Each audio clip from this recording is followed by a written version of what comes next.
राष्ट्रवादी काँग्रेस पक्षाच्या इचलकरंजी शहरातल्या कार्यालयाचं उद्घाटन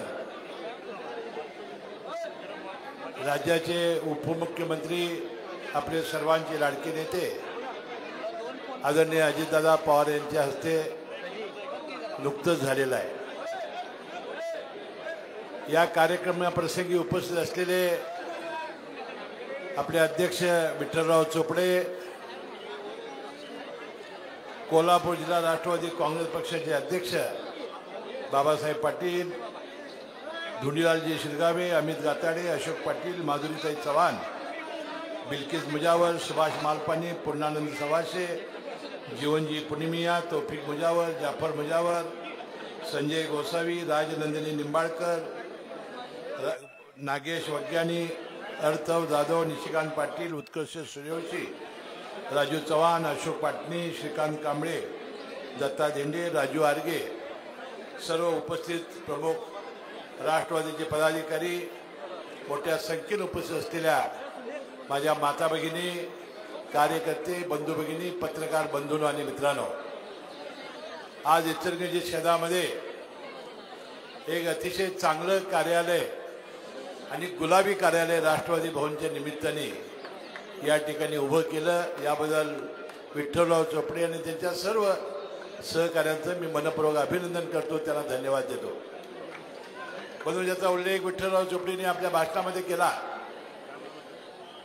अजितदादा पवारांच्या नेतृत्वाखाली राजकीय भूमिका आम्ही घेतली आणि महायुती सत्तेमध्ये गेल्यानंतर आमच्या राष्ट्रवादी काँग्रेस पक्षाला, अजित पवार गटाला आपल्याला राष्ट्रवादी पक्ष म्हणून मान्यता मिळाली, घड्याळ चिन्ह म्हणून आम्हाला मान्यता मिळाली आणि नंतर या इचलकरंजी शहरामध्ये एका बाजूला संपूर्णपणाने प्रस्थापित मंडळी आणि एका बाजूला विठ्ठलराव चोपडे आणि त्यांचे सहकारी जे विस्थापित आहेत, ही सगळी मंडळी ज्यावेळा माझ्याकडे आली आणि त्यांनी सांगितलं की राष्ट्रवादी काँग्रेस पक्षाची स्थापना आम्ही इचलकरंजी शहरामध्ये करणार आहोत। एका बाजूला प्रस्थापित मंडळी आहेत, आम्ही सर्व गरीब आणि सामान्य कार्यकर्ते आहोत। अजितदादा पवार यांनी क्षणाचाही विलंब न करता विठ्ठलराव चोपडे यांनी या सगळ्या सहकार्यावर जबाबदारी सोपवली आणि याचा मला मनापासूनचा अभिमान आहे।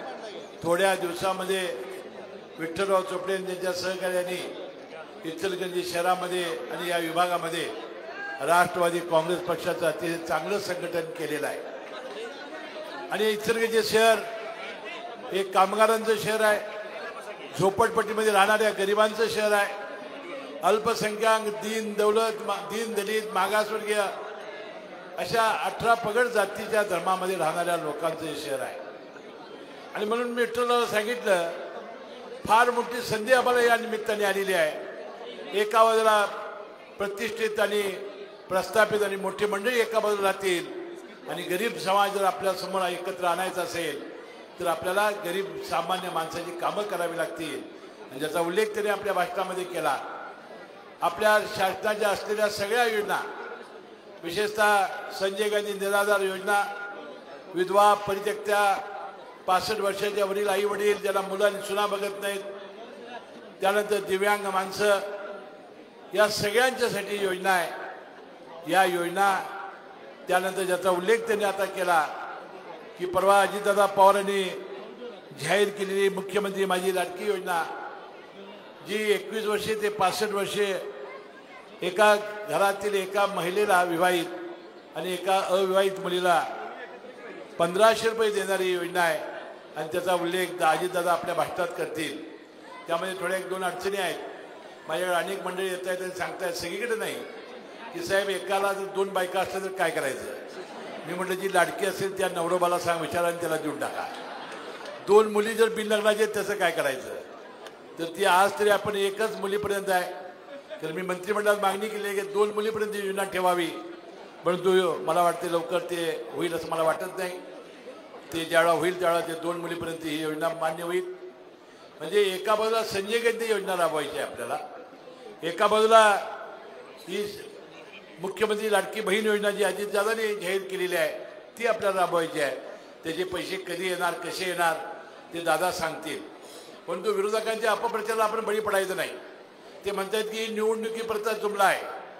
बंधूंनो एक सांगा, जुलै ऑगस्टचे तुम्हाला पैसे दिले, सप्टेंबर ऑक्टोबरचे 1500 3,000 आम्ही दिले, निवडणुकीपूर्वी दिले आणि महायुतीच्या उमेदवाराला चिन्हासमोरचं कचाकच जर बटणं तुम्ही दाबली तर हे पैसे सारखे मिळत राहणार.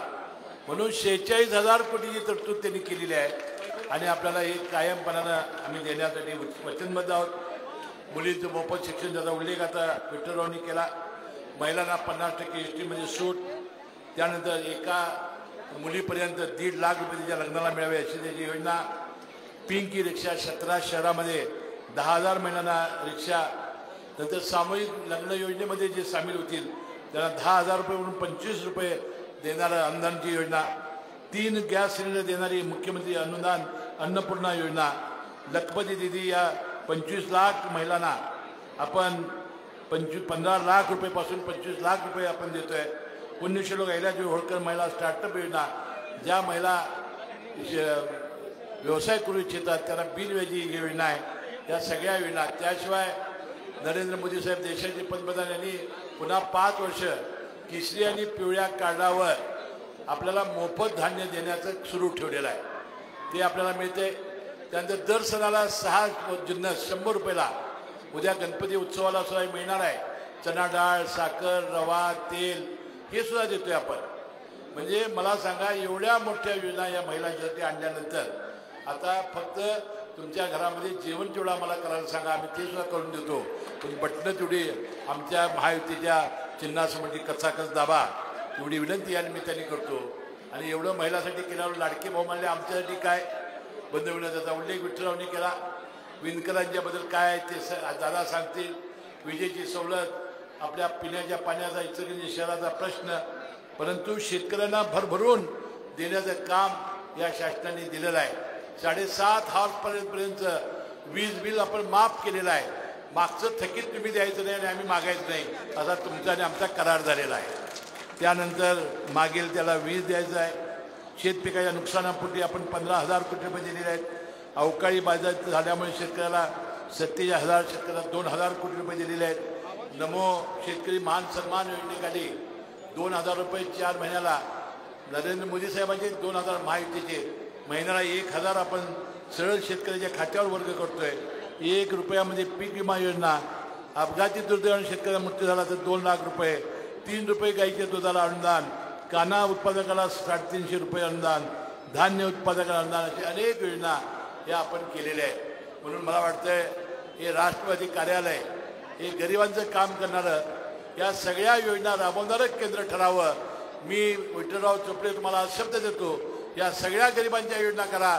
तुम्ही या एकदा सगळ्या प्रस्थापितांना गाडल्याशिवाय राहणार नाही. इचलकरंजीला विठ्ठलराव चोपडे असतील, अमित गाताडे असतील, सगळे प्रमुख कार्यकर्ते विठ्ठलराव चोपडे या नगरपालिकेच्या निमित्ताने, मला वाटते एका नगरपालिकेमध्ये कायद्याचा किडा कसा असावा तसा विठ्ठलराव चोपडे आहे. एखादं विकासाचं काम कसं करावं, विकासाचा निधी कसा खिचून आणावं याचं करेक्ट ज्ञान त्याला आहे आणि म्हणून तो करेक्ट कार्यक्रम व्यवस्थित करत असतो.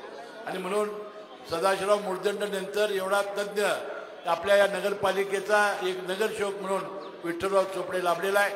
मला वाटतं विठ्ठलराव चोपडेकडून आमच्या फार मोठ्या अपेक्षा आहेत. मला वाटतं स्वप्न बघण्यामध्ये, इच्छाशक्ती ठेवण्यामध्ये काही विठ्ठलराव अडचण नाही. तुम्ही का करत राहा, पुढचं नेतृत्व हे आपोआप तुमच्या मागे येईल. अजितदादा पवाराचं का पहाडाचं का नेतृत्व तुमच्या हिमालयाचं का मागं उभं राहील एवढा विश्वास आहे आम्ही निमित्ताने देतो. फार घाई गडबडीनं फार सकाळी लवकर टाईम दिली दादाने. तुम्हाला माहिती आहे दादाचा वेळेचं कसं असतं ते. कुठलीही नेते मंडळी यायची 2 तास वेळानं, दादा 1 तास आधी. माणसं आहेत का नाही त्याची कधी ती काळजी करत नाहीत. 1 तास ते आधी कोल्हापूरला आले. रात्री 12-2ला झोपले, सकाळी 8ला कोल्हापुरात ते आले. 8ला औरंगाबादवर निघाले, 8:30ला कोल्हापूरला बसले. तुमच्या विठ्ठल चोपडे म्हणत होता, साहेब जरा वेळानं या की, जरा वेळानं या की. दादा म्हणते आलो, माझी भाषण तुमची होईपर्यंत सगळं फुल भरून गेलं बघा ग्राउंड. म्हणजे दादांचा अंदाज करेक्ट होता. प्रचंड संख्येनं माझ्या माता भगिनी आल्या. आज लाडक्या बहिणी लाडक्या दादाला भेटायला आलेल्या आहेत. मी अधिक वेळ त्या लाडक्या बहिणीमध्ये आणि दादा न थांबता त्यांनी बोलावं अशी विनंती करतो. आणि मनपूर्वक विठ्ठलराव चोपडे आणि त्यांच्या सहकार्यांना राष्ट्रवादी काँग्रेस पक्षाच्या या कार्यालयाच्या निमित्ताने धन्यवाद देतो. आपली रजा घेतो. जय जय महाराज. देश विदेशातील प्रत्येक घडामोडींचे लाईव्ह अपडेट मिळवण्यासाठी आता साम टीव्हीच्या सर्व सोशल मीडिया प्लॅटफॉर्मला लाईक, फॉलो आणि सबस्क्राईब करा. तसंच सर्व नोटिफिकेशनसाठी बेल आयकॉन प्रेस करायला विसरू नका.